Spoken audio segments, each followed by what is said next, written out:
Stage पर जब best acting award के लिए संजना को बुलाया गया तो उसे खुद के कानों के ऊपर विश्वास ही नहीं हुआ कि उसका नाम अनाउंस हुआ है। तालियों के बीच संजना आंखों में खुशी के आंसू लिए जाकर अपना अवार्ड लेके आई और कुर्सी पर बैठ गई। और 5 साल की पहले हुई दुर्घटना को सोचकर सहम सी गई। कैसे रेलवे स्टेशन पर बैठी संजना घंटे भर से राहुल का इंतजार कर रही थी। रुपयों गहनों से भरा बैग जोर से पकड़े बैठी थी। उसके लिए कपड़े राहुल लेकर आने वाला था।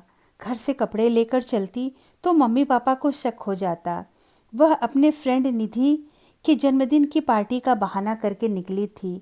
राहुल से दोस्ती क्लब के एनुअल फंक्शन में हुआ था, जहां पर अपने परफॉर्मेंस के लिए सबने पार्टिसिपेट किया था। एक म्यूजिकल ग्रुप का हिस्सा था राहुल। मंच पर मधुर गीत संगीत और नृत्य से धूम मचा दी थी उसने। संजना ने पास जाकर उसकी हुनर की प्रशंसा की तो उसने संजना के सौंदर्य की प्रशंसा करते हुए पहली ही मुलाकात में उसे मुंबई जाकर अभिनेत्री बनने की सलाह दे डाली।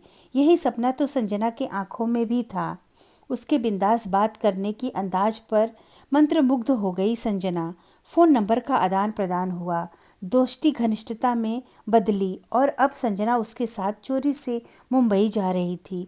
किसी को बिना बताए भागने की बात केवल उसकी फ्रेंड निधि ही जानती थी।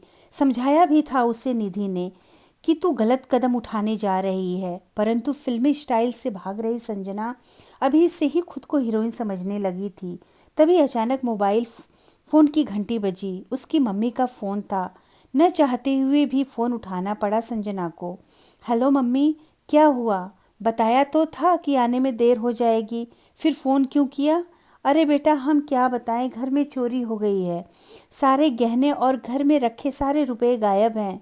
कुछ समझ नहीं आ रहा, कोई आया न गया। मैंने सुबह ही अलमारी में सब सलामत देखा था, फिर कैसे चोरी हो गई? ऐसा कर बेटा, जल्दी घर आ जा। तेरे पापा का ब्लड प्रेशर बहुत बढ़ गया है, कुछ हो न जाए उन्हें। घबराओ नहीं माँ, कुछ नहीं होगा पापा को, मैं आती हूँ, कहकर फ़ोन रख दिया संजना ने। पर अब करे क्या? पापा को कुछ हो गया तो मम्मी अकेले परिस्थितियों का सामना कैसे करेंगी? कितना बड़ा धोखा कराई मैं अपने जन्मदाताओं के साथ। संजना के हाथ पैर कांप रहे थे, पर बताती कैसे? पापा अभिनेत्री बनने के सख्त खिलाफ थे। तभी राहुल सामने आकर खड़ा हो गया।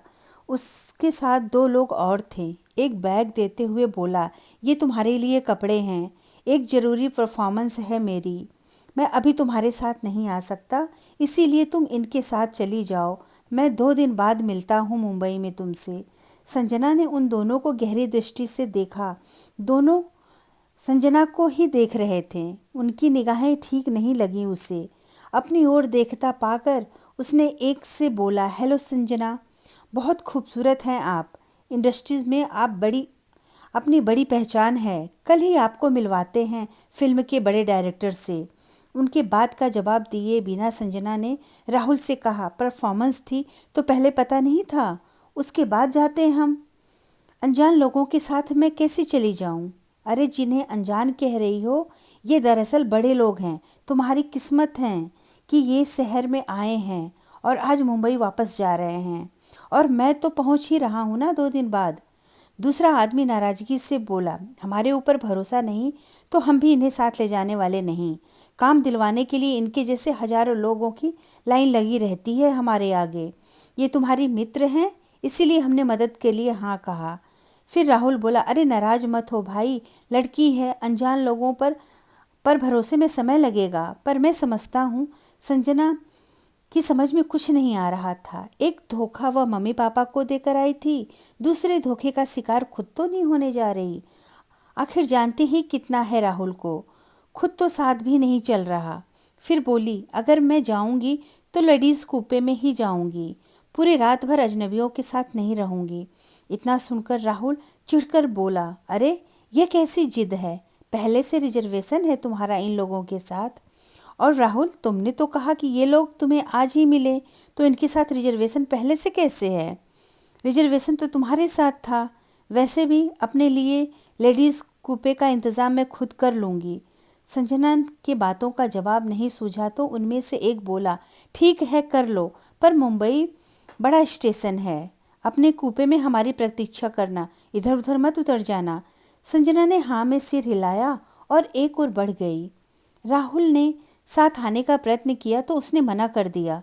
बोली, मैं अपने टिकट खुद ही मैनेज कर लूँगी। फिर संजना के मन में एक बार सोचा कि रेलवे पुलिस से सहायता मांगे, पर ठीक से पता ही नहीं था कि वह लोग सचमुच में धोखेबाज हैं या खुद ही डर गई है। तभी मोबाइल फिर बजा। इस बार उसकी फ्रेंड निधि का फ़ोन था। जैसे ही फ़ोन रिसीव किया, निधि गुस्से से बोल पड़ी, कहाँ है तू? अंकल की हालत बहुत ख़राब है, अस्पताल लेकर गई हैं आंटी पड़ोसियों की मदद से। तेरी भी फिक्र हो रही है उन्हें, कब तक झूठ बोलूँगी? वापस लौट आ, ये बिल्कुल भी ठीक नहीं कर रही है तू। तभी संजना बोली, मुझे भी लग रहा है कि मैं बहुत गलत करने जा रही थी, बस कैब करके घर अभी पहुंचती हूँ। जैसे ही फ़ोन काटा तो बगल से राहुल खड़ा घूर रहा था। तुम वापस नहीं जा सकती, जरा सोचो तुम्हारे सपने का क्या होगा। तुम कितनी बड़ी स्टार बनने वाली हो, तुम्हारी एक अलग पहचान होगी, एक रुतबा होगा। मेरे सपने में मेरे माता पिता से ज़्यादा महत्वपूर्ण नहीं है। मैं अभी जा रही हूँ, ये सपना अब मैं उनके आशीर्वाद से पूरा करूँगी, नहीं तो ना सही। तभी राहुल बोला, और मेरा क्या? मैं प्यार करता हूँ तुमसे। तुम्हारा प्यार तो देख लिया मैंने, धोखा खाने से बाल बाल बची हूँ। तुम ट्रेन के सफ़र में साथ नहीं दे सकते तो ज़िंदगी के सफ़र में क्या दोगे?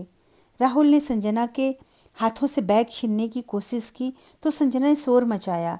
तभी राहुल घबराकर भागा, लेकिन रेलवे पुलिस की गिरफ्त से बच न सका। संजना सीधा हॉस्पिटल गई। मम्मी पापा के पैरों में गिरकर फूट फूट कर रोने लगी।